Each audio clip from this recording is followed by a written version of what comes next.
April 1945. Northern Germany. The war was collapsing in on itself. British armored columns were pushing through broken towns, abandoned checkpoints, and roads crowded with soldiers who suddenly had no uniforms, no flags, and no future. Near a small estate outside a quiet village, a British reconnaissance patrol noticed something strange. The gates were closed, but there were fresh tire tracks. Captain William Ashford ordered his men forward carefully. No artillery, no shouting, just discipline. Inside the estate, they expected resistance. Instead, they found silence. Curtains drawn, papers burned in the fireplace, half-packed suitcases, a radio still warm, and in the cellar, a man sitting calmly at a wooden table. He was not armed. He was not afraid. And he gave his name without hesitation. He claimed to be a senior SS commander. The soldiers didn't believe him at first, until they found the documents upstairs. Stamped orders, personal correspondence, signed directives. This wasn't just an officer. This was one of the highest-ranking SS leaders still in the region. The man British intelligence had been tracking for months, and he had surrendered without firing a single shot. But that wasn't the unbelievable part. The unbelievable part was what he asked for next. He requested tea, and insisted on being treated as a gentleman officer. The British soldiers exchanged glances.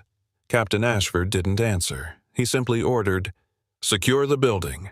No one speaks to him without clearance." As they escorted the prisoner outside, villagers began gathering at the gates. Word spread fast. The man they feared. The man who had controlled entire districts with absolute authority, was now walking between two British corporals. No insignia, no escort of his own, no power, just a prisoner. But something felt off. He was too calm, almost confident, as if he believed this arrest was only the beginning, and in many ways, it was. The prisoner was transported before sunrise. No parade, no announcement. Just a covered military truck moving through mist-covered countryside toward a temporary British field headquarters set up inside a former administrative building. He remained calm the entire ride, hands folded, back straight, almost as if he were attending a meeting, not facing interrogation. When they brought him inside, intelligence officers were already waiting. Major Harold Whitmore, 2 field analysts, a stenographer.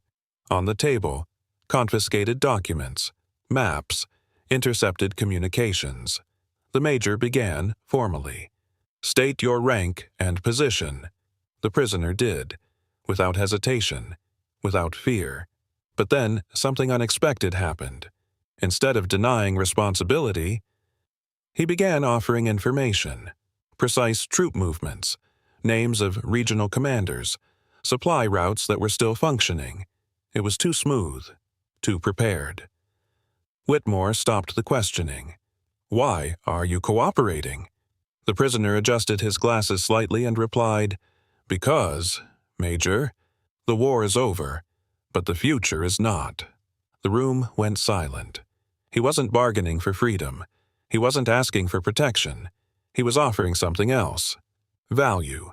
He claimed he could provide hidden financial networks, locations of remaining loyalist cells, names of officials already attempting to disappear, and then he added something that shifted the tone entirely. "There are people in this country," he said calmly, "who would prefer I not speak." The implication was clear. If he talked, reputations would fall, possibly on both sides. Major Whitmore realized this wasn't just a prisoner. This was leverage, and leverage was dangerous. British command now faced a decision: treat him as a standard captured officer, or extract every piece of intelligence before others realized he had been captured, because if word got out, he might not make it to trial. Outside, guards rotated every 30 minutes.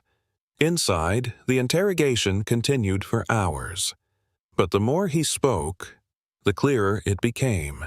He had not surrendered out of weakness. He had surrendered with a plan. And the most unbelievable part? He seemed certain that Britain needed him, more than he needed them. 3 days after his capture, something changed. The interrogation transcripts had been sent to higher command. At first, they were treated as routine intelligence, but buried in the prisoner's statements was a name, then another, and another. Not military officers, not regional commanders, civilians, industrial figures, banking intermediaries, people who had quietly maintained connections long before the war ended. When the file reached London, it stopped moving. For 12 hours, no confirmation, no authorization, no instructions. Then a coded response arrived. Secure the prisoner. Transfer authority to Central Command immediately. No explanation. Major Whitmore understood what that meant. This was no longer just a battlefield arrest. This was political. Back at the holding facility, the prisoner appeared even more composed than before. He knew something had shifted. When Whitmore entered the room that evening, the prisoner spoke first. "You received my message." Whitmore did not confirm it, but the prisoner continued.